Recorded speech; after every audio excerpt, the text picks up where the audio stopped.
Hello friends, class 7th maths के chapter number 2 fraction and decimal की exercise 2.3 से question number 1 solve करेंगे find.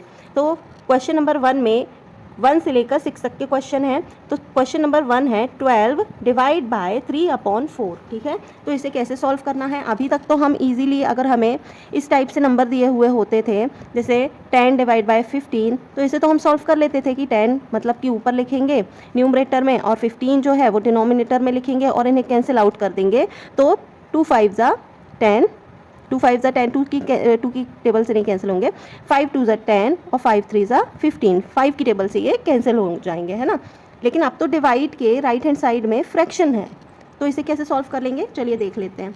तो फर्स्ट क्वेश्चन सॉल्व करेंगे तो 12 डिवाइड के साइन को हम मल्टीप्लाई में चेंज करेंगे। ठीक है, मल्टीप्लाई में चेंज करेंगे और ये जो राइट हैंड साइड वाला जो फ्रैक्शन है इसका हम रेसिप्रोकल कर देंगे। रेसिप्रोकल का मतलब होता है अगर आपको 2/3 दिया हुआ है तो इसका रेसिप्रोकल क्या होगा 3/2। मतलब कि ऊपर वाला नंबर जो है वो नीचे आ जाएगा, नीचे वाला ऊपर चला जाएगा। ठीक है, इसी प्रकार से 3/4 का रेसिप्रोकल क्या होगा, 4 ऊपर चला जाएगा, 3 नीचे आ जाएगा, तो 4/3 हो जाएगा। ठीक है, अब 12 के अपॉन में कुछ नहीं है तो 12 के डिवाइड में हम क्या लिख देंगे 1 लिख देंगे और इंटू 4/3।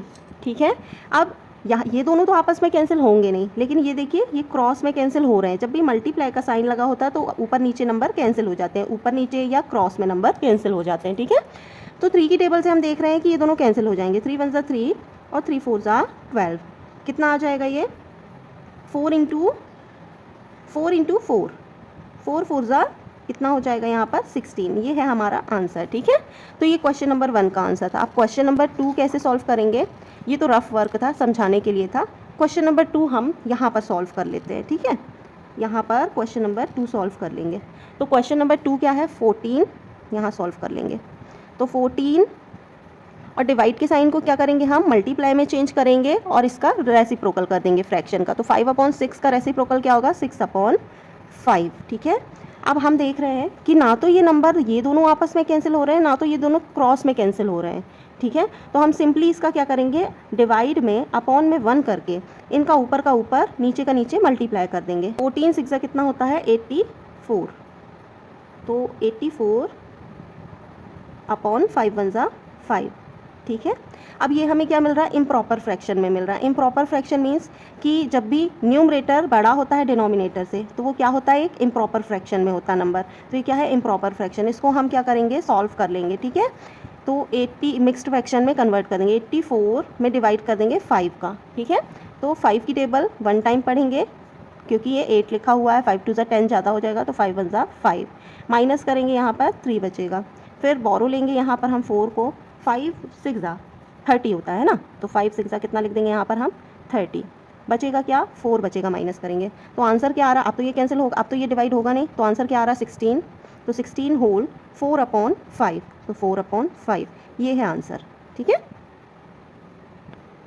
अगर आप इसे यहाँ 84/5 तक भी सॉल्व करेंगे तो भी ये आंसर राइट होगा। ठीक है, थर्ड क्वेश्चन देख लेते हैं। थर्ड क्वेश्चन है 8 डिवाइड बाय 7/3। ठीक है, इसे कैसे सॉल्व करेंगे 8 लिखेंगे और यहाँ पर मल्टीप्लाई का साइन, डिवाइड के साइन को मल्टीप्लाई में चेंज करेंगे और इन दोनों नंबर का क्या कर देंगे रेसिप्रोकल। 7/3 को क्या कर देंगे 3/7, है ना, डिजिट पलट देंगे इनके। इसके बाद ये दोनों तो आपस में कैंसिल होंगे नहीं, तो हम इन दोनों को आपस में कैंसिल कर सकते हैं 4 की टेबल से, है ना, काट सकते हैं।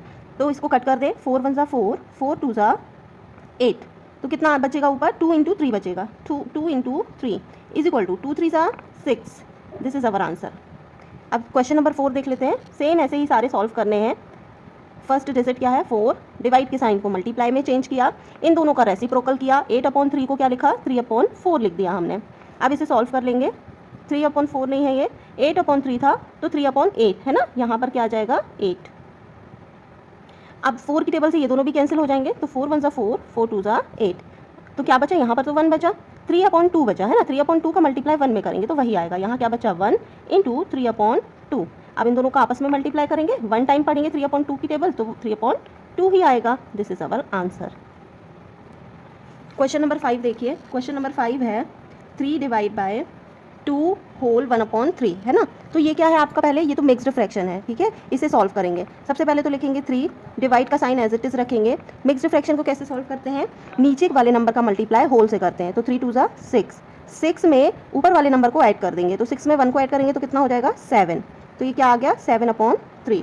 अब हम क्या करेंगे, इसको डिवाइड के साइन को मल्टीप्लाई में चेंज करेंगे और फ्रैक्शन को, इस फ्रैक्शन जो ये जो नंबर दिया गया है इसका क्या कर देंगे, रेसिप्रोकल कर देंगे। तो 3 लिखेंगे हम और डिवाइड के साइन को मल्टीप्लाई में चेंज किया, 7/3 को लिख देंगे 3/7, ठीक है, 3/7 हो गया। अब अपॉन में इसके 1 कर दिया, कुछ भी नहीं था तो 1 लिखते हैं। 3 3 9 हो गया ये, और 7 1 7, ये है आंसर। ये इम्प्रॉपर फ्रैक्शन में है, इसे आप मिक्स्ड फ्रैक्शन में कन्वर्ट कर सकते हैं। आगे एक स्टेप और कर सकते हैं, 9 में 7 से डिवाइड कर देंगे तो आ जाएगा, यहाँ पर मिक्स्ड फ्रैक्शन में कन्वर्ट हो जाएगा। अगर अदरवाइज आप यहाँ तक भी करेंगे तो भी आंसर एकदम राइट है, ठीक है। अब ये लास्ट क्वेश्चन सॉल्व कर लेते हैं।